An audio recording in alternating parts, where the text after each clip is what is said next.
Hello అండి. మళ్ళీ మా గార్డెన్లో కాకరకాయలు వచ్చేసాయండి. చిన్న కాకరకాయలు ఇవి చూడండి, చిన్న చిన్న కాకరకాయలు. అదే మొలిచిందండి ఈ చెట్టు. అంటే మేము ప్రతి సంవత్సరం పెట్టక్కర్లేదు, అవే మళ్ళీ ఒక ఇయర్ అయిపోయిన తర్వాత, మళ్ళీ సీజన్ అయిపోయిన తర్వాత మళ్ళీ అవే వస్తాయండి చెట్లు. కింద విత్తనాలు పడతాయి కదా, మళ్ళీ అవే వస్తాయి. చూడండి ఫుల్గా కాయలు ఉన్నాయి. ఇవే ఫస్ట్ కాయలండి, కోద్దామని వచ్చేసాము. చూడండి ఎన్ని కాయలు వచ్చాయో. ఇవి బాగుంటాయండి టేస్ట్. చిన్న కాకరకాయలు, మన మార్కెట్లో దొరికే కాకరకాయలు కాదు ఇవి. నాటు కాయలు అంటారు కదా, మన విలేజెస్లో మాత్రమే దొరుకుతాయి. టేస్టీగా ఉంటాయండి ఇవి. చేదు తక్కువగా ఉంటాయి కొంచెం.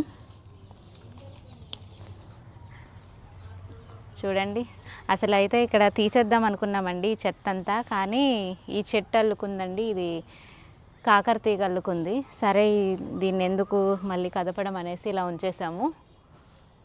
ఇందులో 2-3 రకాల చెట్లు ఉన్నాయండి.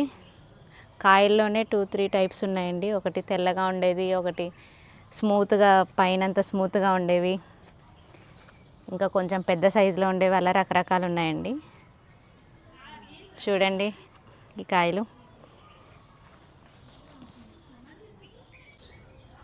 ఇదిగోండి మా కాకర చెట్టుకి ఇన్ని కాయలు దొరికాయి. ఫస్ట్ కాయలండి ఇవి, ఆ చెట్టుకు వచ్చిన ఫస్ట్ కాయలు.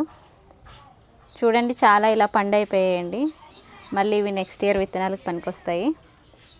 కానీ ఇవి చాలా పడిపోయాయండి, పండిపోయి. మేము ఇంకా పెట్టక్కర్లేదనమాట, మళ్ళీ అక్కడే వస్తాయి మొక్కలు. మేము పెట్టకుండానే ఒకసారి నాటితే చాలు, అవే వస్తూనే ఉంటాయి ఆ చెట్లు. మనం దాన్ని కాపాడుకోవడమే. చూడండి ఎన్ని కాయలు వచ్చాయో. టేస్ట్ బాగుంటుందండి కాకరకాయలు. అమ్మో చాలా కష్టపడి కోసామండి.